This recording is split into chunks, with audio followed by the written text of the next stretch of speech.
একদিন রাতের খবর, ইমাম মালিকের সাথে ঘুমের ঘরে একদিন নবীর সাথে মোলাকাত হয়ে গেল।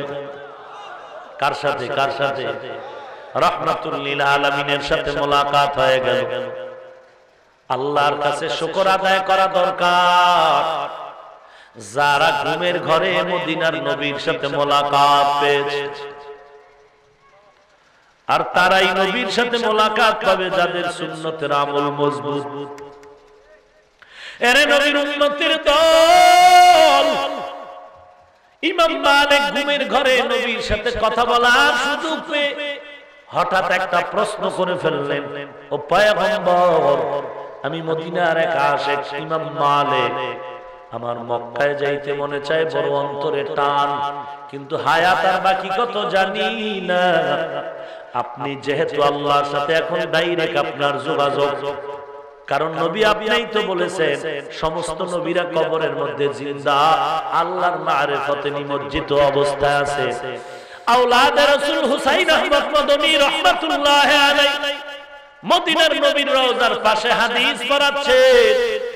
ওই হাদিসটা যখন পড়াচ্ছেন, হাজার হাজার ছাত্ররা বসা, সমস্ত নবীরা কবরে জিন্দা নামাজের হালাতে আছেন।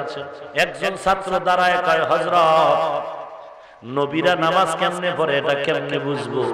আওলাদে রাসূল হুসাইন আহমদ মদনী বললেন, ওরে ছাত্র ভাই, আমি তো নিজে হাদিস বানাই নাই, পয়গম্বর বলেছেন, এখানেই তো নবী আছেন, রওজার মধ্যে নবীর থেকেই তুমি জবাবটা নিয়ে নাও। আল্লাহর বান্দা যখন এই কথা বললেন, ছাত্ররা বলে, শায়েখ, কেমন করে জানবো? আল্লাহর ওলি আওলাদে রাসূল হুসাইন আহমদ মদনী বললেন, ও ছাত্র ভাই, চোখ দুইটা বন্ধ করে মুরাকাবায় ঢুকে যাও। তোমার আমার মতো মোবাইল ওয়ালা তারা ছাত্র না, এরা এমন ছাত্র জগতের জন্য শিরিক বেদাতের মূলোৎপাটনকারী একটা নূরের বাতি। তাহাজ্জুদ কাজা নাই। এরে নবীর উম্মতের দল, এবার ছাত্র চোখ বন্ধ করে দিল, মুরাকাবার হালাতে রুহানিয়াতের দরজা দিয়ে দেখে রাহমাতুল লিল আলামিন কবরের মধ্যে রওজার ভিতরে সিজদার হালাতে আছে।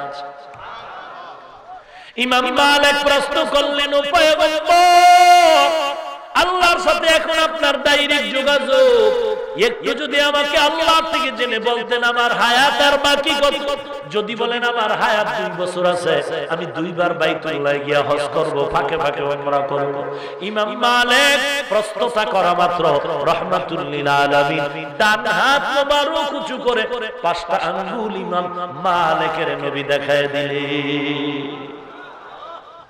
ইমাম মালিকের ঘুম ভেঙে গেল, ঘুম থেকে উঠিয়া চিন্তায় পড়ে গেলেন, এত বড় আলেম, এত বড় বুজুর্গ ইমাম মালিক, কিন্তু স্বপ্নের ব্যাখ্যা জানেন না, এটা ভিন্ন একটা নিয়ামত, আল্লাহ সবাইকে দেয় না।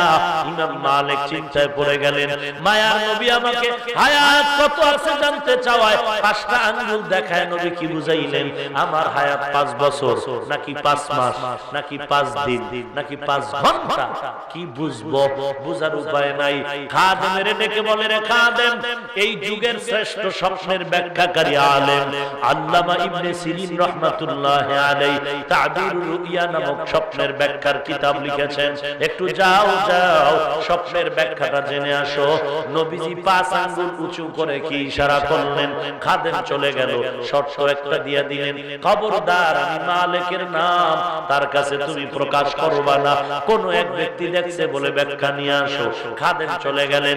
আল্লামা ইবনে সিরিন রাহমাতুল্লাহ আলাইহির দরবারে গিয়ে বলেন, একজন ব্যক্তি স্বপ্ন দেখলেন রাসূলের কে, প্রশ্ন করলেন হায়াত কত? নবী 5 আঙ্গুল দেখালেন, ব্যাখ্যা দেন।